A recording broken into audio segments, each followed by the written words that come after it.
Et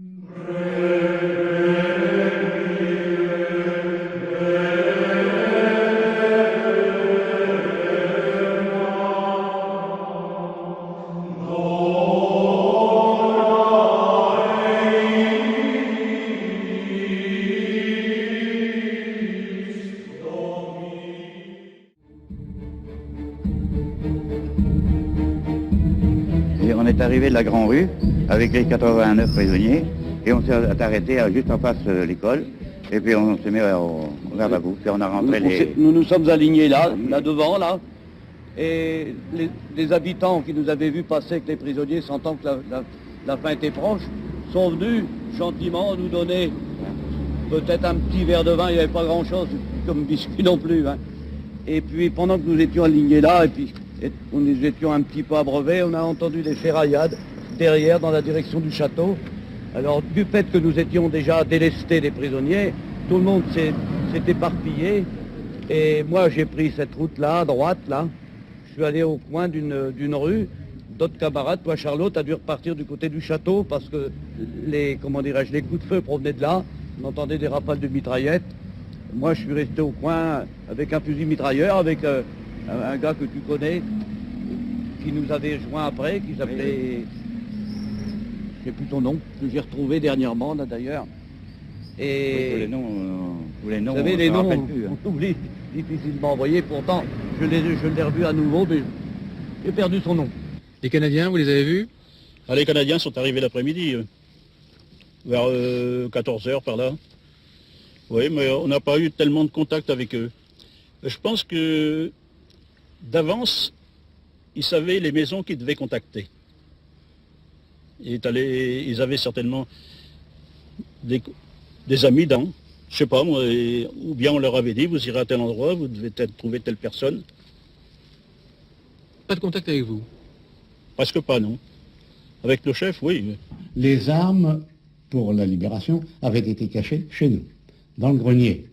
Enfin, dans le grenier. Alors, la veille de la libération, j'ai réuni tous les gars qu'on avait, bien sûr. Parce que ça faisait quelques jours qu'on voyait passer toutes les nuits des colonnes et des colonnes et des colonnes. Alors, la veille, on a dit, ça y est, les Allemands sont fichus de camp, il n'y en avait plus chez nous.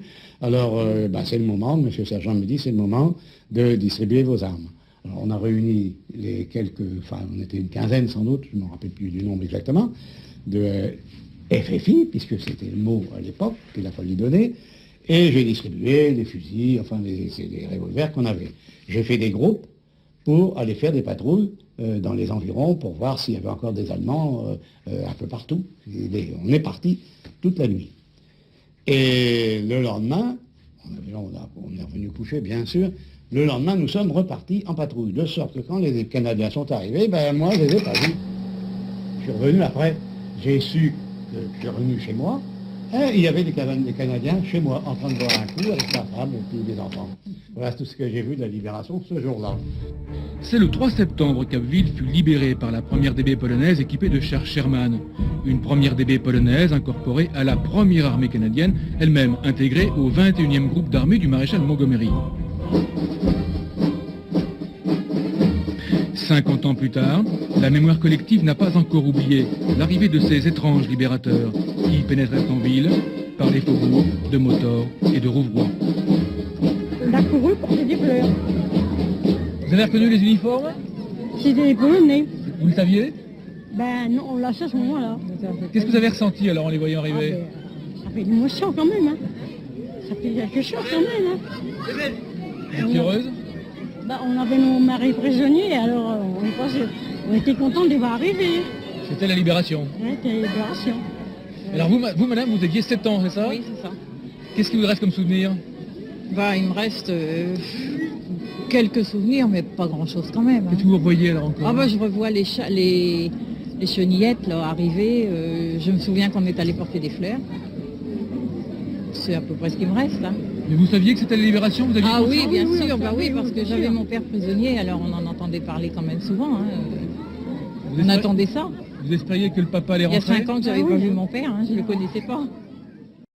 Alors, on dévissait tous ces tire-fonds là, sur 7-8 mètres, parce qu'un rail c'est pas flexible. Et ensuite, on démontait ces éclisses de chaque côté. On poussait le rail et on mettait un tire-fond derrière de façon qu'il ne revienne pas. Et on mettait l'éclisse en travers. C'était pas plus difficile. Et il y avait un gars qui s'assied sur la voie de façon à éviter l'écho, les résonances. Alors c'est sur cette ligne de chemin de fer Paris-le-Tréport que la plupart des sabotages ont été effectués. Je ne sais plus combien en total, mais pas mal. Hein.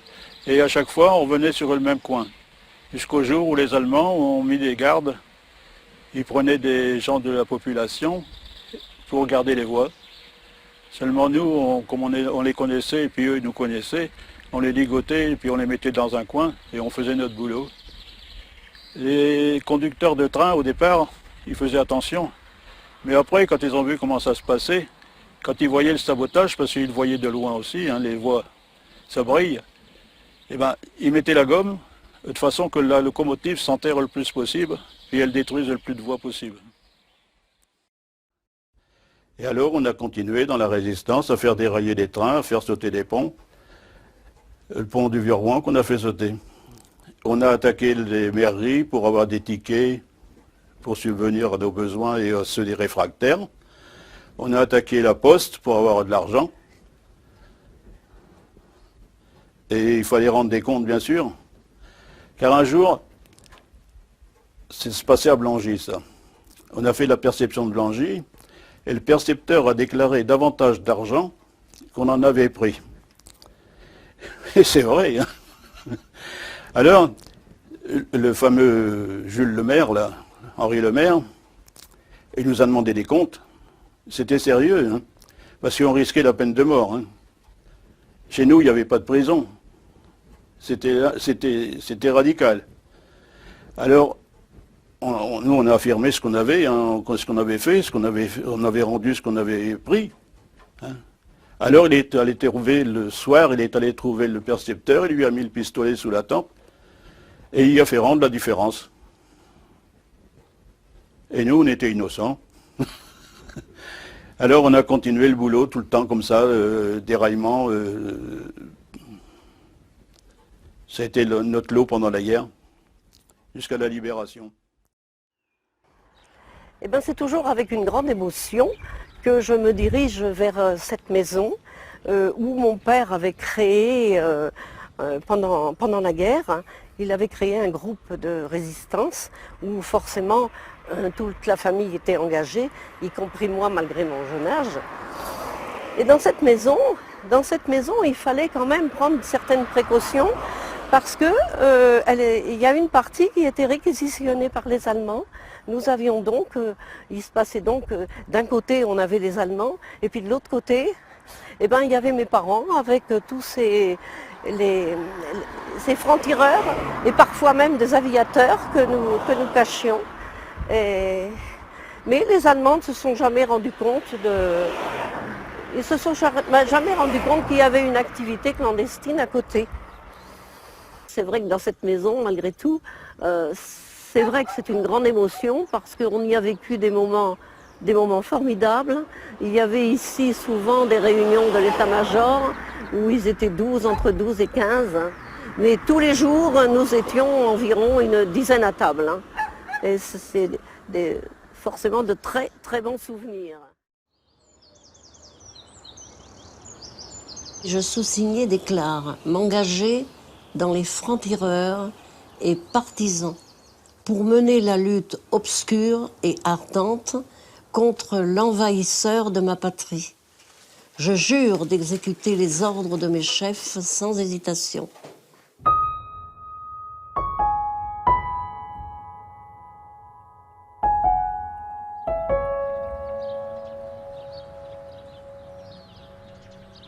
Vous êtes à la maison où mon père a fondé la section de la 3e compagnie FTP du Vimeux.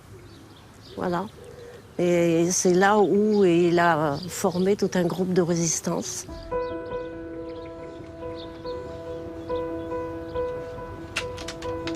J'avais 15 ans à l'époque, mais j'étais agent de liaison. L'engagement était extrêmement dur. Hein.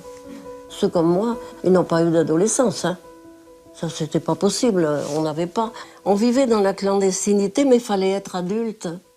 Et il y a des marques. Hein, parce qu'il y avait quand même des chefs qui étaient un peu trop durs à ce moment-là. Ce qui s'est passé, c'est que ce jeune homme qui avait dû faire du marché noir, il a été fusillé. Je pense que l'on pouvait pardonner aussi certaines choses. On pouvait très bien lui faire une bonne leçon. Et puis, il y a des collaborateurs qui ont tellement fait pire à côté de ça. Je sais que la trahison est punie de mort, que l'inconséquence et le bavardage entraînant la perte de camarades sont punis de mort, que le pillage est puni de mort. J'accepte la dure discipline des FTP parce que je la juge indispensable. Mais est-ce que c'était quand même une affaire pour le supprimer? C'est ce qu'on a fait. Peut-être qu'il fallait que ce soit comme ça, parce que celui qui n'était pas méfiant, il faisait arrêter tout un réseau. C'est ma mère qui a porté tout ça, maintenant c'est moi qui le porte aussi. Et c'est quelque chose d'affreux.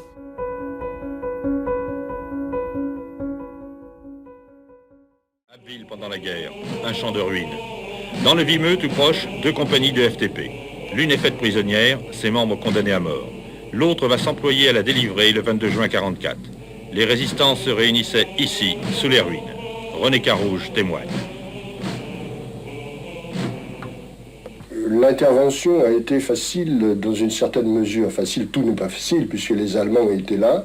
Bon, la prison n'était pas surveillée par les Allemands, elle était surveillée par des gardiens français, mais elle n'était pas surveillée par des Allemands. Mais les Allemands venaient à toute heure de la journée. Et nous étions en rapport, bien sûr, avec un des gardiens de la prison. Ce gardien fit entrer, lors de sa prise de service, les résistants qui lui avaient préparé une planque pour la suite. Il refusa d'y aller, fut soupçonné, arrêté, déporté, et ne revint pas de déportation. Aussitôt rentré, bien sûr, c'était fini, les mitraillettes étaient là. Tous les gardiens qui étaient dans la prison étaient enfermés dans les cellules. J'étais à ce moment-là 7 au maximum. Il y avait le gardien-chef, enfin, il devait être 7 gardiens. Ils ont donc été enfermés et les FTP ont ouvert toutes les cellules et les gens sont partis. Il y avait des copains qui étaient là. Il y avait donc M. Delbé qui est vétérinaire à Rue, qui était enfermé pour des faits de résistance que nous ne connaissions pas, nous, parce qu'il y a quand même plusieurs mouvements de résistance. Nous n'étions pas que les seuls FTP, malgré qu'on était beaucoup, mais on n'était pas les seuls. M. Delbé avait été interné à la prison, et il y avait avec lui le directeur d'école de Fort-Mahon, M. Savary, Aimé, qui s'occupe du patois picard dans la région d'Abbeville. Et ils étaient là tous les deux, bien sûr. On s'est embrassés, c'était quelque chose de sensationnel, sensationnel et surtout émouvant, quoi.